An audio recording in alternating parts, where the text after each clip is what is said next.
Добро утро, почитувани слушатели на Радио Лидер. Точно е 10 часот и 11 минути. Ке беше подобро доколку беше 10 и 10 за некоја символика, но ово утро го испуштивме цајгерот. Македонија доби нова влада предводена од СДСМ и од новиот премиер Димитар Ковачевски, влада која буквално не знаеме ни од каде дојде, доколку се има предвид дека и самиот политички кадар кој ја предводи е целосно непознат за македонската јавност, но така. Во Македонија се случуваат такви работи, па може да ви излечат од нигде, да ве црпнат и да ве стават да бидете премиер. Но тоа е нешто кое нема да биде тема ово утро, ќе го оставиме за наредните денови. Ово утро тема е инфраструктурата и колку новата влада и идните влади и претходните влади можат да помогнат во сето тоа. Мој гостин ово утро е Синиша Ивановски од ВМРО-ДПМН, председател на Комисијата за транспорт, позната на ВМРО-ДПМН, значајно тело нели на партијата, ако се има предвид во минатото колку ВМРО-ДПМН вложуваше во транспортот, во инфраструктурата. Синиша, добро утро, навистина ми е драго што си дел од нашата емисија. Добро утро, Љупчо. Да се надоврзам на она тема за избор на новата влада од оваа ноќ. Јас лично имав мали надежи дека ќе дојде барем каква таква промена во ресорот на транспорт и врски во тоа министерство. За жал остана исто. Тоа значи дека ќе останат исто и наредните практики на неработење, на давање паушални соопштенија, на одложување, на измами во ветувањата и на непредвижување према напред, односно на останување на Македонија на црна точка на слепо црево во инфраструктурно поврзување на Балканот. Ивановски, оно што беше зачудувачки, барем за мене како човек кој подолго време ги следи политичките примери, е тоа што имавме една несреќа во Бугарија, несреќа која беше нормално. Не може да обвиниме никој политичар дека се случила поради него, но беа детектирани системски пропусти од типот на тоа дека превозникот сепак превезувал патници со некоја фалсификат лиценца која му била одобрена и од институциите. Во такви ситуации за многу помали работи во светот поднесувале оставки министрите. Бочварски не поднесе оставка, а еве се уште го гледаме и во новата влада повторно е министер. Јас сепак би посочил со прст и кон политиката на нова влада. Ово што се случи и со оваа ситуација во Бугарија, со таа несреќа и она во Гостивар кај Нурмотранс 2019 чинам беше, е резултат на влагање на корупцијата во сите пориви на функционирањето на оваа држава, така и во ресорот на транспорт, доколку беа запазени сите оние параметри како треба да се одвиваат ситуациите во транспортот со давање на лиценци, со сите потребни документации, ќе беше малку поинаку. За жал, во оваа држава би ја поделил на дуи држава и сите не останати. Дури би ги вклучил тука и СДСМ. Да беше ова собственик некој човек близок до ВМРО-ДПМН, нема да разговараме, до сега таа фирма немаше да пусти, тој ќе беше препоставувам веќе во притвор. Дури до таму ќе отидам и да беше некој близок до СДСМ или некои други помали политички партии, пак имаше консеквенции. Меѓутоа, со doing бизнес нема играчка. Никој ништо не одговара. И затоа се случило ова. И оној што беше горе во матка со терасите, тој си продолжи. Нема проблем за него, нема проблем за Нефи Усеини. Нема проблем ни со Мавровска случајот, за никој од них. Да, ние се плашиме од градби во кој што инвеститорот ќе надмине 30 на 15 на сантиметри од вистината, а може да му се случи рушење на целата градба и инвестиција, каде што уредно платил комуналија, направил проект со сите можни фази, поминал општини, поминал град Скопје, уште 20 институции. Ние македонските фирми за тоа се плашат, ама за некој Нефи Усеини или за некој тамо локален моќник нема проблем. За нас градана што беше на НРЛ на емисијата Титаник, како вика во Чаир, нема проблеми за нив што 5 луѓе плаќаат сметка, ама ние што го почитуваме законот, значи не останати 80% во државата, за нас законот е ригорозен, овдека не важи. За жал, починаа многу лица во таа несреќа во Бугарија, па и во онаа во Гостивар, И лекцијата не ја учиме. Интересот е поважен од човечкиот живот во моментов. До тамо дојде работава и затоа ниту јас, ниту населението во Македонија нема верба во оваа нова влада што вчера се изгласа. Добро, Ивановски, велите Дуи е недопирлив. Факт е дека единствено нешто од 2001 па наваму што е константно во Македонија, тоа е Али Ахмети со онаа мала пауза кога Никола Груевски направи влада со ДП.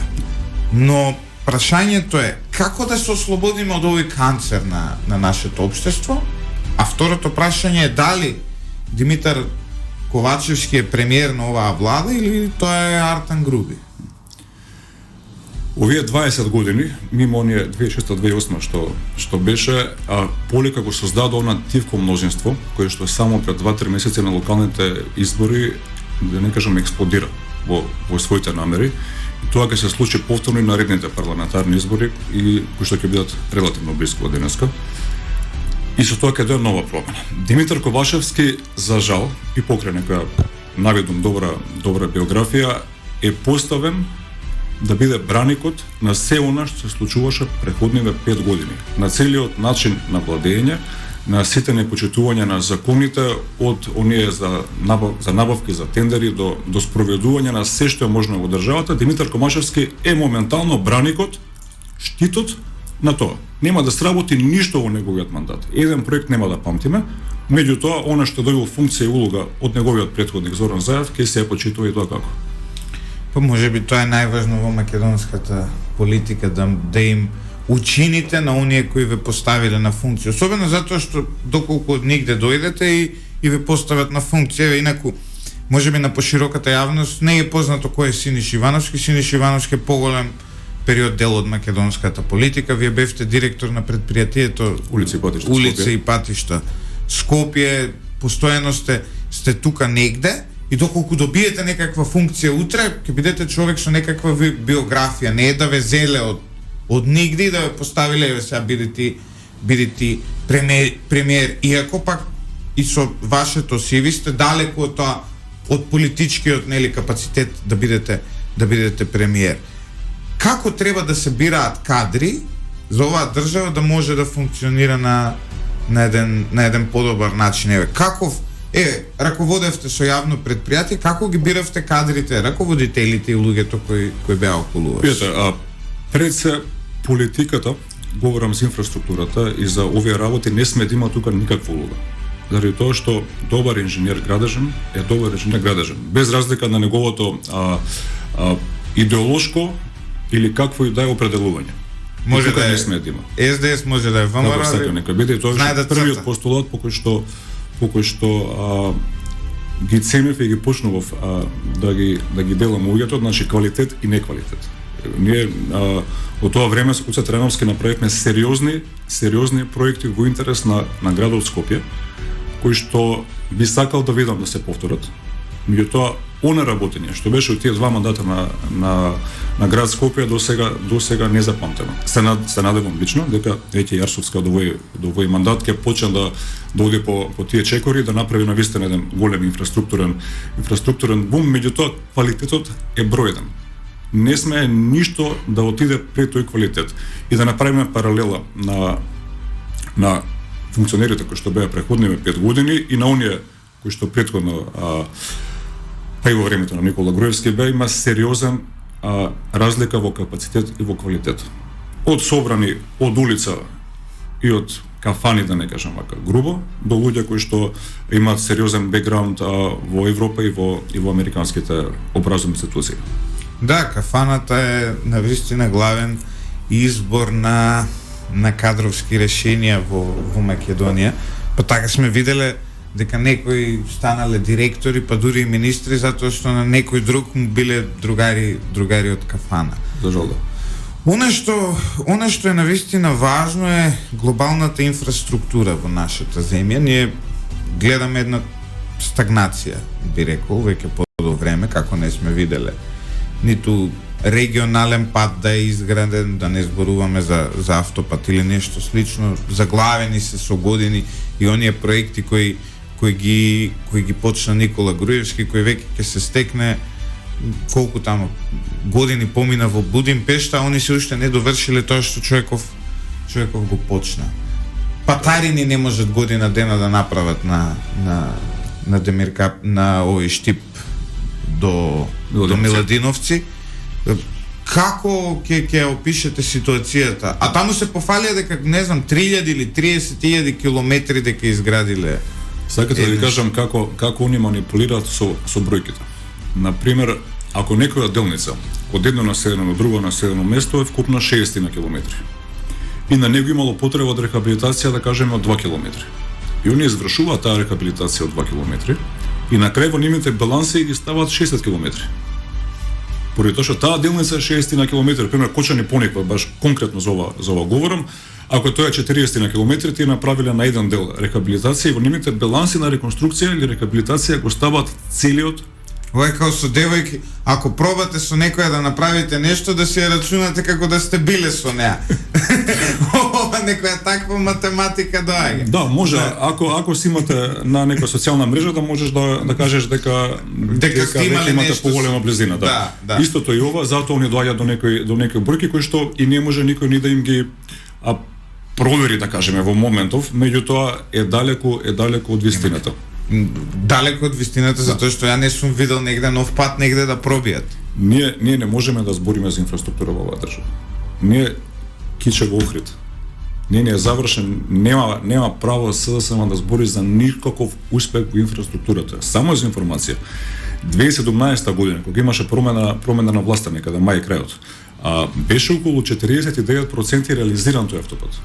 Значи пред 5 години, 4 по 5 години 49%, сега не сме стигнати ни до 70%. И повторно анекс. Ама трасите нешто ги промашувале, како било? Така да, они велеа дека таа траса е изместена и сега даваат малце насока дека не иде према Охрид, према Ресанови. Да министерот Бочварски на тебе било со мене, човекот призна дека уствари добра е трасата, ама немало клучки. И тоа се окей. И да го прифатиме тоа. На име на проектирање, до проектирање, клучки и косини може да се вадеше една година. Ајде 2018 бонус нека им биде. Еви 2019 нека им биде бонус. Каде 2020, каде 2021. Ништо не се случува на терен. Ајде во оваа перспектива слободно може да не веруваме дека и 22 нема да биде. Они има еден анекс, еден рок кој што сами си го зададоа. И беше некаде 30 јуни 2021. Значи, сам си задаваш рок и сам не го почитуваш рокот. Сега дадоа нов кон крајот на 2023 година. Тоа е само купување време. Велат дека на терен има 600 машини градежна механизација и околу 200 луѓе работници на таа траса. Ништо од тоа не се гледа. Значи, уште малце кај дое потреба, парко изранило некој локално предпријатие во Охрид или во Кичево, да интервенираат на косење на трева на таа делница. Ние го утепавме туризмот во Охрид и во Струга баш ради овој коридор 8 што не го прават. Навистина, овие Тито вака ако градеше патишта, веројатно во Македонија никогаш немаше да имаме. Порано самото население градеше инфраструктурата, па со многу поголема брзина. Ај ова 57 километри што према Скопје Блаце. Има два дела. Едниот е 2 километри првиот, вториот е 10 километри, 12 километри вкупно. 2 километри не успеват. Да бидам искрен, јас сум така потекнувам од југо-централниот, односно југо-источниот дел на Македонија, од Кавадарци. И за нас секогаш кога сме гледале кон Косово, тоа било синоним за лош живот, за лоша живеачка. Косово сме го гледале со некакво подценување. Веројатно и тука била слична ситуацијата. Сега кога влегуваш од Македонија во Косово, како да влегуваш во една развиена држава. Да. А обратно, кога влегуваш од Косово во Македонија, како да влегуваш во некоја пустелија. Инаку тој автопат према Приштина, мислам Карбан Джафери се вика, има многу слични карактеристики на терен со Кичево Охрид. И он го заврши за 2-3 години, ние веќе 2014 започна да се гради. Да, таму има и мостови. Под 8 година ништо. И мислам дека Ибрахим Брогова му експресниот пат кој што води од Приштина директно до Тирана и од таму се излага на море, па и од море преку Драш се иде и во Италија. Да. И тоа им е перфектно направено. Ништо не успевме. Навистина е срамота Косово, кога ќе погледнете инфраструктурата споредбено со ова кај нас, е навистина срамота. Дури Косово и над Албанија е во инфраструктура. Ние буквално како да влегувате во некое село кога ќе го поминете тој граничен премин, нема ни патокази, нема ни добар пат. Кон Бугарија инфраструктурата да не зборуваме. Ние се утепавме од зборување. Гоце Делчевчив бил цар Самуел, му наоѓавме генетика и така натаму од каде потекнувал и сето тоа, договори подпишавме, а ние немаме пат Скопје Софија, еве кај се по километри доколку земете, нели, да видите воздушна линија, нема никаков пат, патот е негде 4-5 сати колку до Белград одите, а Белград е на 3-4 пати поголема оддалеченост од Скопје. Точно е тоа. За жал точно е, тажно ми. Мене ме жал кога одам во Косово и кога одам из Албанија, се радувам за нив како држави што постигнали инфраструктурен прогрес, меѓутоа овде кај нас тоа не е добро. Зашто е тоа така? Лесно е да ние сега разговараме и да кажеме дека, еве ја да кажам лично, кога ВМРО ќе дојде на власт, дека без проблем ќе го завршиме Кичев Охрид или ќе пробиеме Прилеп Битола како автопатско решение или градско Прилеп или Велес Прилеп автопат. Проблемот е што не се соочуваат со потреба да се работи. Ако некој мисли дека инфраструктура се решава во кафана и на маса и дека они така зборат, тоа е најголемата грешка. И токму ради тоа паднаа сите градоначалници на СДСМ овие избори, од Петрич и Легов па до секоја општина во Македонија, затоа што они се мислеа да они ќе седат во удобни фотели, дека тендери ќе распишуваат и дека тие булевари, улици што се сами ќе се прават. Многу погрешно, многу погрешно. Ама видете сега, Петрич и Легов направи онде преубав мост во Скопје. Не може така да зборуваме, го гледам, оној мостот кај Генерал Михаил Апостолски кај Хотел Русија. Кај Хотел Русија, значи мостов е одличен, сега тоа што завршува во Куки од другата страна е веројатно затоа што не им текне код црта дека треба да заврши негде мостов пат.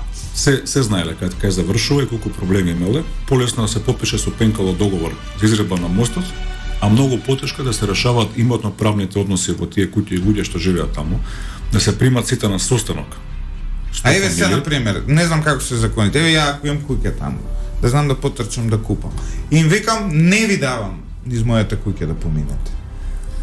Што ќе направат? Моја приватна собственост. Да, прво град Скопје понудува одредена сума, која што е проценета дека толку таму вреди тоа земјиште и тој изграден објект кој што е во имотен лист. И таа сума ја понудува директно на вас.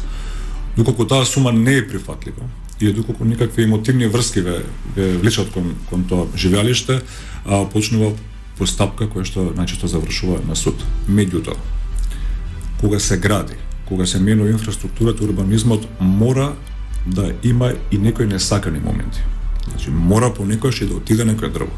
Сензитивноста на оваа тема сечење дрва е на превисоко ниво, а не треба да биде така.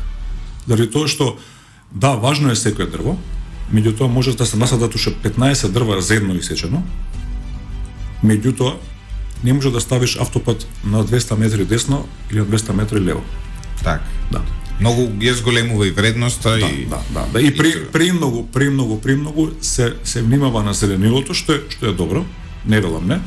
Меѓутоа многу потивко поминуваат оние урбани мафии кај не знам дали кај мајчин дом тама што дигна или што дигна кај Тобако 2, пошто сум од аеродром, па тоа го кажувам, многу потивко помина него сега за проширување на Карангиревски Васко, на пример, што е кај Љубен Лапе, основното училиште во аеродром, што треба да дојде булеварско решение, што ќе ги спои Трета македонска бригада и овој мост генерал Михаил Апостолски, што ќе помине доколку се исечат некој дрва. Околу сечењето на дрва, ја можеби имам малку порадикален став, ако кажам сега ќе ме обвинат сите зелени активисти. Ако јас сметам дека ако сакате зеленило, треба да излезете малку надвор од градот и можеби треба да ги заживееме нашите села и дека тоа е единствениот начин да продолжиме напред. Вака сите во Скопје станува веќе претешко за живење. И јас го говорам ова како човек кој дошол во Скопје, не е роден ова. Не се еве, мене навистина ми е чудно кога го гледам она сообраќајно решение кај Истгейт. Истгейт е еден преголем мол, не знам дали е исплатлив за град со големина на Скопје и се е тоа во ред, но тој мол создаде преголема гужва на едно место кое е многу значајно за влез и излез од Скопје. Ако порано таму сме поминувале за кога сме излегувале од Скопје за 5 минути буквално целата траса од мостот од Нова железничка до Континентал во 5 минути се поминувало тоа сега заглавуваме и по 20 минути, по половина час на оваа траса. Како им текна да направат такво сообраќајно решение со кое практично ќе го бетонираат излезот и влезот од градот, ќе направат огромна гужва. Тоа не ми е јасно мене. Тоа е источниот влез на градот. И како што е сега, ќе биде огромен проблем и ќе биде се поголем проблем. Затоа има потреба да се направат две работи. Првата работа да се решат сите оние имотно-правни односи во куќите во Кенон Медница и мостот Генерал Михајло Апостолски да се продолжи до Изгейт, а второто, и што е влезено во програмата на градоначалничката на Скопје Даниела Арсовска, е тамо да постои кружен тек, огромен кружен тек, може би да се размислува да биде денивелиран, односно на два ката, за да го олесниме и влезот во град Скопје, пошто секој што влага во Скопје од источниот дел на Македонија, што доаѓа, мора тука да влезе. Ако сака да влага во центарот. И од источниот и од северниот дел на Македонија. И тоа е едно решение кое што навистина е за поздравување, меѓутоа мора да се реализира за да биде добро. Како што поминува времето, тоа ќе биде се поголем проблем. Огромен кружен тек тука мора, кој што понатака ќе продолжува во низа кружни текови, наредниот ќе биде кај македонска телевизија и кај УКИМ, и денивелирана раскршница на два ката кај судска палата. Така стои во програмата на градоначалничка на град Скопје и доколку тоа се случи, па верувам дека ќе би го реализирала овој проект, би бил навистина огромно улеснување во градскиот сообраќај. Вака е навистина тешко да се. Има и уште еден проект кој што беше започнал од Куца Трајановски, тоа беше она подземна сообраќајница од кај комплексот на банки, па излагаше кај мостот Гоце Делчев кај влада. Може би во моментов нема некоја голема ургентност за тоа се направи, меѓутоа ќе дојде денот кога во град Скопје ќе биде неподнослива гужва и тогаш ќе мора да се изведе оваа подземна сообраќајница.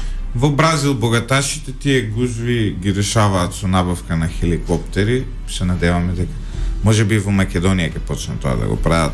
Тоа што одводно лесно е, нели да се дојде надоле, а необичните смртници се повеќе ќе се прилагодуваме кон некој алтернативен превоз како што е тротинет, електричен или пешки или точак, да. Сепак не е толку голем град Скопје, така што може да се изнајдат повеќе решенија, но треба да се работи паметно.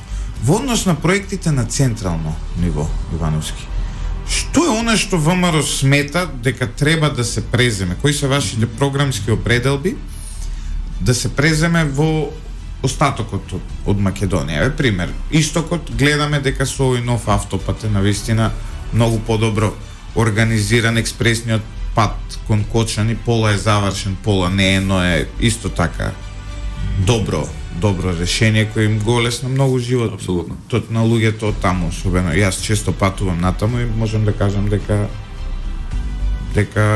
е одлично. Сега, кои се новите проекти, што во иднина ВМРО ДПМН им нуди на граѓаните за ова? Ние нудиме реализација на проекти. Околу ветувањето, пошто мала е Македонија, условно кажано, компаративно со регионот, ги знаеме точно детектирани се кои работи треба да се направат. И тоа го има и во нашата програма, и го има за жал и во програмата на СДС на претходните избори, меѓутоа разликата што тие не го реализираат ова, а ние го реализираме. Тоа е првата работа. Завршување. Автопат Кичево-Охрид, број 1 приоритет. Скопје према Блаце, број 1 приоритет. И она што мора да се направи, да се направи автопатот од Гостивар кон Кичево. Ова е почето да се проектира 2016 година, 5 години СДС, ама нема. Тоа значи дека од Скопје до Охрид само по автопат ќе вози. Да, поради тоа што и Тетово Гостивар таа делница ќе се направи од експресен пат, ќе биде автопат. Ќе се направи уште една лента. И тоа е целта. Целта е да да ги кренеме туристички Охрид и Струга, а второ да имаме добра конекција со Албанија. Преку Албанија излагаме и во Италија многу лесно. Иако е преку трајект. Да, но тоа е добро и за трговијата на крајот од денот. Наместо само пристаништето во Солун и албанските пристаништа ќе може да се користат за продукти. Тоа е коридорот 8 што е пред 50 години замислен. За полесна трговија од Италија преку Албанија во Македонија на кај Бугарија. Ние не можеме да го поврзаме. Еве коридорот 8 железничкиот е дури е срамота да го спомнеме. Тие трите дела Комалово, Белјаковце, Крива Паланка граница кон Бугарија ги почна уште Бранко Црвенковски. И ветува 2019 Кочан Ќушев ветуваше со тогашниот министер за транспорт и врски од Прилеп, како се викаше, Сугаревски, дека ќе биде готов први дел 2019. Па дојде 20 и 21, па сега тендерот го поништија, имаше германска фирма која што напушти градежни работи на таа делница и буквално е застанато моментов. Нема една машина, еден градежен работник нема. Колку чини километар автопат да се направи? Ова говорев за железничкиот дел, кој што да се направи целиот дел преку пола милиарда евра ќе биде сигурно. Зборам за Команово до граница со Бугарија. Километар автопат многу е неблагодарно да се каже. Може да биде километар автопат на прав пат, каде што е доста поевтино, на километар автопат каде што има и косини, и трезарамнење на самиот пат, и тунели, пробушување, и цимнување на цели ридови, тога дига цената на вистина многу. Меѓутоа, договорот Кичев Охрид, например, од 2014 година чинеше околу 400 милиони евра. Сега успеавме да го дигнеме до 600 и нешто, со тенденција на 800 милиони евра. По се исплати веќе гориво да им ставаме на луѓето да возат по овој стариот пат, да ги субвенционираме, ова се премногу пари. Навистина, еве, како држава која ќе видам, милиарда, значи, ќе кошта тоа на крај. Како тргнал? Не е проблем да чини милиарда, ако таа милиарда е правилно распределена и ако се работи со брза динамика и по пазарни цени. Проблем е кога милиардиве ги снимува од државата и не ги гледаме во ниеден инфраструктурен проект, немаме клиничкиот центар, го немаме себе уште, ако е ветен, немаме инфраструктура, а ги нема ни милиардиве. Ние го немаме ни датумот кој беше остварен, не па ветен, камоли клиничкиот центар. Лагата стана во Македонија нешто целосна нормалност, луѓето. По толку многу што се кажуваат лаги, дури оние кои говорат вистината, веќе потешко да им се поверува и се само на вистина вложи многу напор да дојде во една кампања дека сите се исти. И луѓето веќе добиваат една типна меланхонија према политиката, мислејќи сите се исти. А сите не сме исти. Еве, градоначалниците на општините во град Скопје, например, па и надвор од овако, покажуваат дека сите не сме исти. Ние, добар дел од државата не знаеше кои се градоначалници во општините во Македонија задни 4 години. Ние сега одма знаеме кој е Ѓорѓевски од Кисела вода, одма знаеме кој е градоначалник на Ѓорче Петров, на Газибеба, на Бутел, на аеродром, знаеме кој е градоначалник на Охрид, знаеме на Штип, знаеме на Битола. Веќе луѓето почнуваат да ја прават разликата на она што се случувало претходно и она што се случува сега. И тоа е генералната разлика помеѓу ВМРО, ДПМН и СДСМ, работата. Ти не можеш да се појавиш на медиум без да понудиш проект. И затоа овие се они се појавуваа на медиум затоа што сошиле ново одело. Сега треба негде тоа одело некој да го види.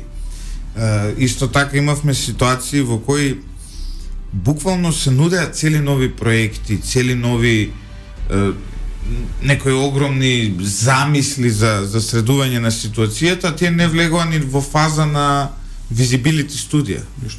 Ништо од сето тоа. Околу овој брз рапид транзит ли ќе биде, трамвај ли ќе биде, што ли ќе биде во Скопје, веќе гледаме шпанска серија.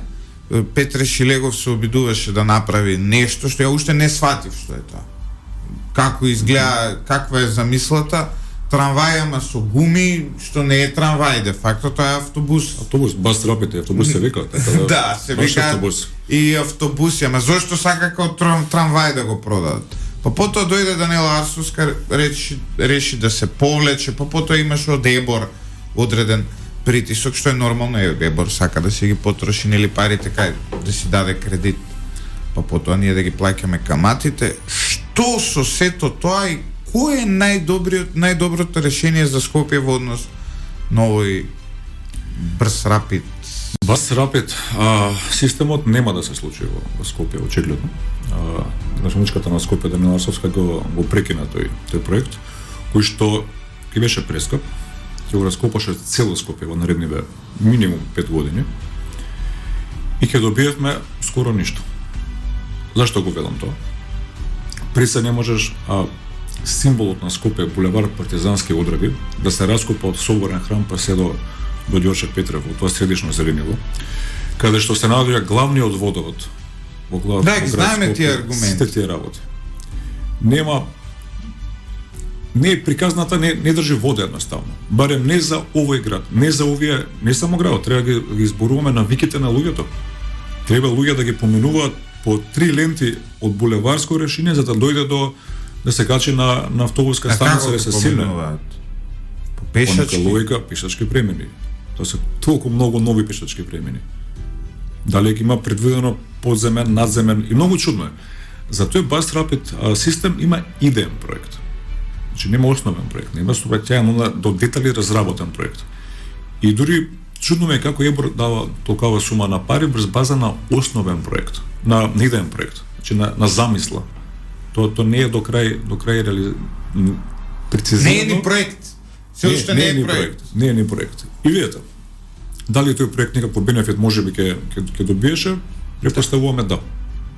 Некако бенефит. Меѓутоа не е бенефит што кошта 100 милиони евра, кои што да се инвестираат инфраструктурно во градот Скопје ќе биде многу подобро. А еве во однос на тој организиран превоз, кое е решението според вас? Како треба тоа да изгледа за да немаме? Пред алтернативниот превоз мора на многу повисоко ниво да се крене.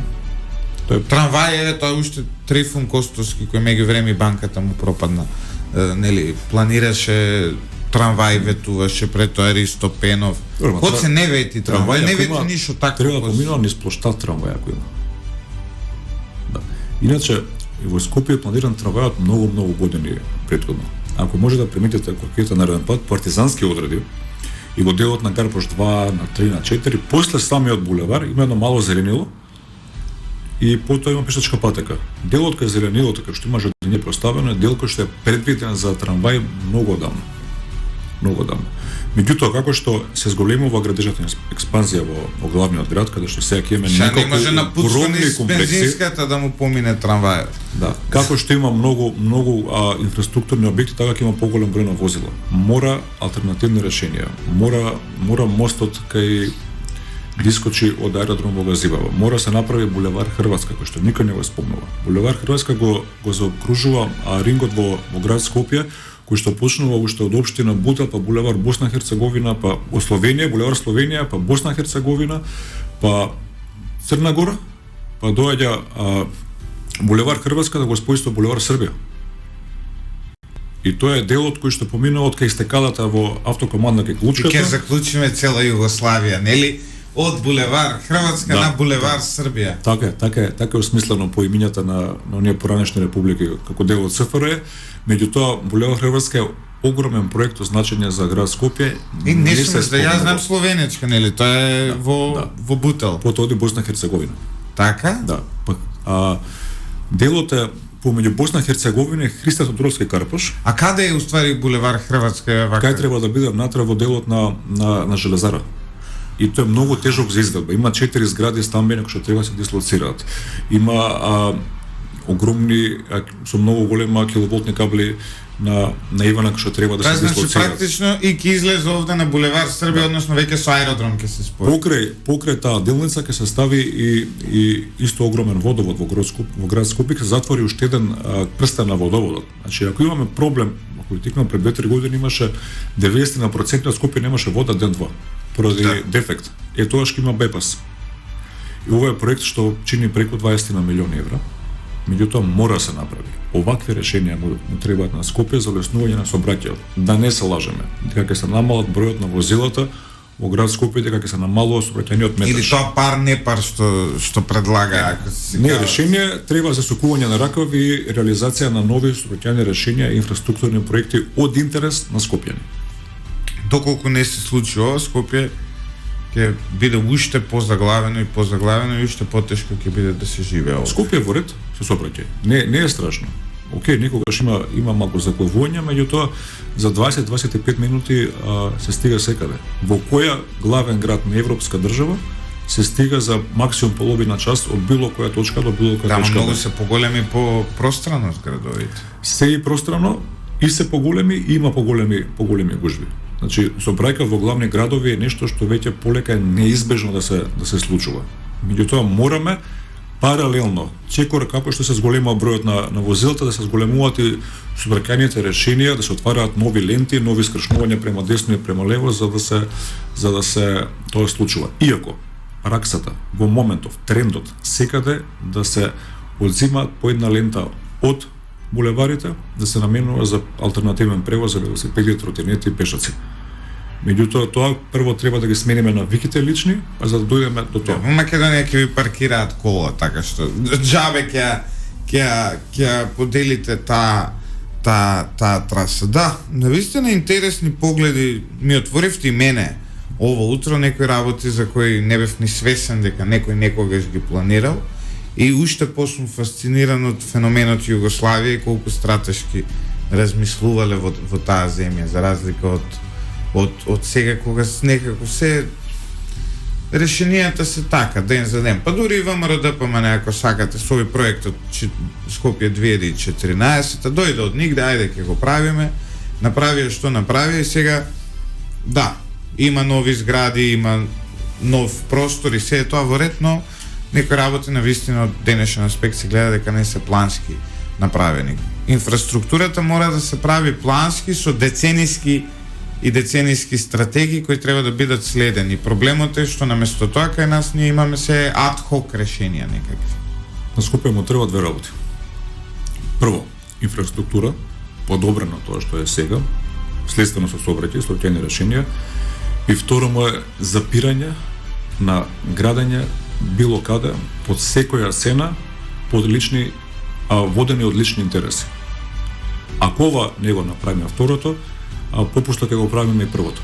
Ама знае колку милионери стана од тоа градење не фирмите не се проблем никогаш. Тоа го велам стално. Не е битно дали е оваа фирма гради или онаа фирма. Проблемот е тој што му ги створил условите за да гради. Па му ги створил затоа што земал мито. Јас знам дека се толку многу им се нафрли на пример на фешн групи, како се вика, кај Холидин. Не се битни фешн групи. Некој им дал услови да права таму. Некој да докупи.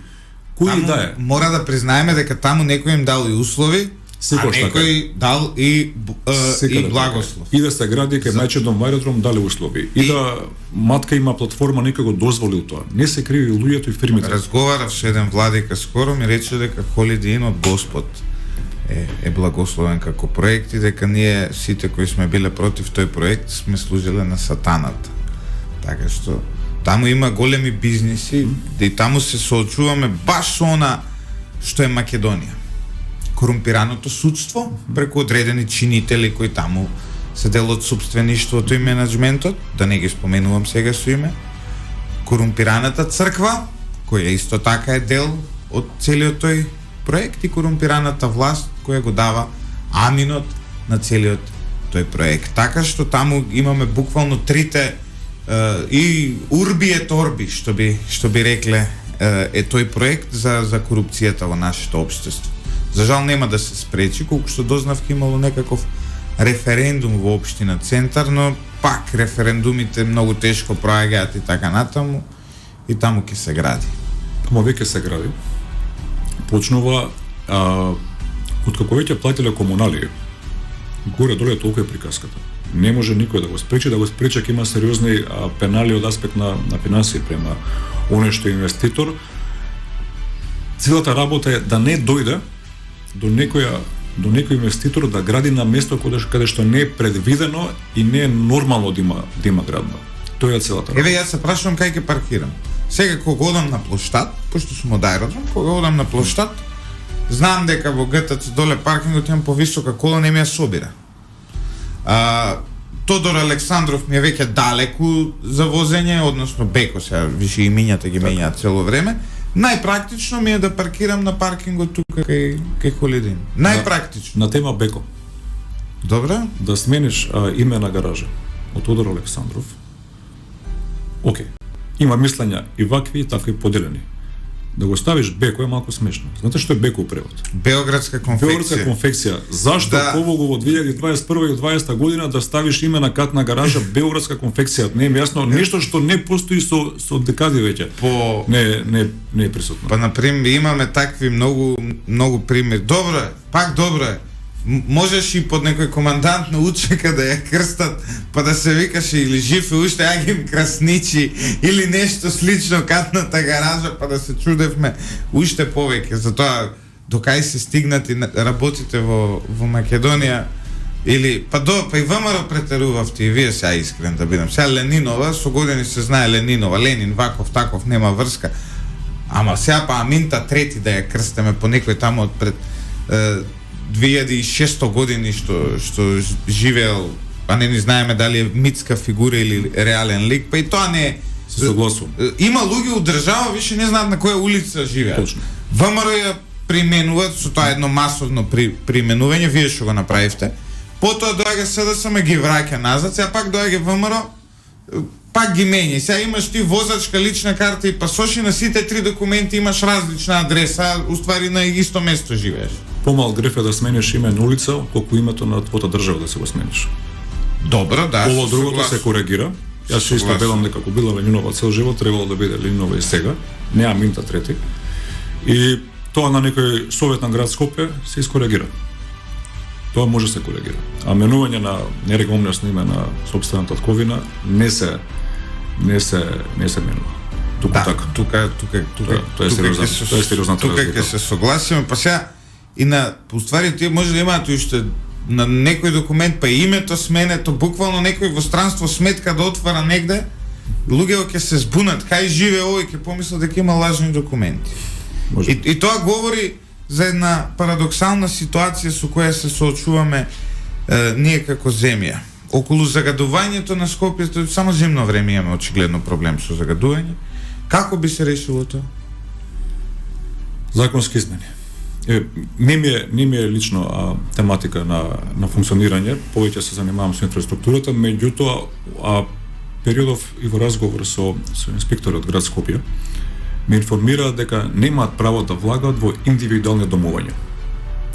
Можат во дворот, доколку има одложено некоја гума гореле, некои паркети, ако после тоа го одложат во дворот, може се земе примерок и да се тоа испита, меѓутоа не може директно да се влагаат во самите домови да со сонда се мери загадување што излага од нивниот оджак.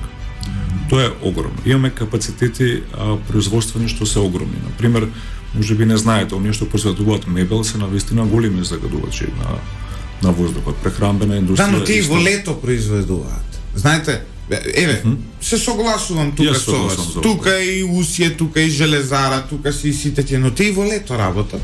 Усија во лето работи со полн капацитет, па не гледаме некоја големо загадување на PM 10 частиците, не го кажувам ова поради тоа што Усија се рекламира кај нас, туку го кажам затоа што навистина е така. Летно време работи Усија, нема некоја големо загадување на PM10. Зимно време пак работи, има поголемо. Да, точно е дека зимно време атмосферата е малку поразлични, потешко е да се дигне, нели повисоко целиот тој чат, но очигледно е дека тука грејењето е проблем. Најголем. Па потоа и овие индустријски капацитети кои можеби треба малку помалку да работат зимно време. Јас велам дека ова е работа на желба, на волја. Дали некој сака да стегне силно и да се сузбие ова загадување или да се намали драстично или не. Повеќе го гледам на тој начин, повеќе го гледам од таа политичка борба да не се изгубат гласови на некои си наредни избори и да не се превземе нешто да се направи. Се додека капиталните, најглавните работи во државата ги гледаме низ призма да не се изгубат некои гласови, ние имаме проблем. Додека не се натераат Рачиново и дел од други приградски општини да плаќаат струја и вода секој жител и комуналија за градби кои што во Старе не се плаќаат или во Чаир не се плаќаат, заради тоа што наред избори да не ни требаат гласови или да не треба коалиција со ДУИ или со оние или со овие, додека тие работи нема политичка волја, нема да одиме напред.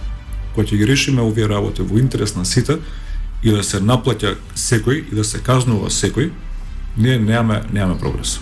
Убаво е кога овие работи ги кажува некој од позиција на опозиција, но се надеваме дека можеби некој некогаш ќе ги спроведе и од страна на власт. Многу се надевам ја. Ви благодарам многу за вашето гостување. Почитувани слушатели, останете со Лидер FM 107,4. Денес сме 17.1.2021 година. Јас сум Љупчо Златев, главен одговорен уредник на Лидер FM и уредник на оваа емисија.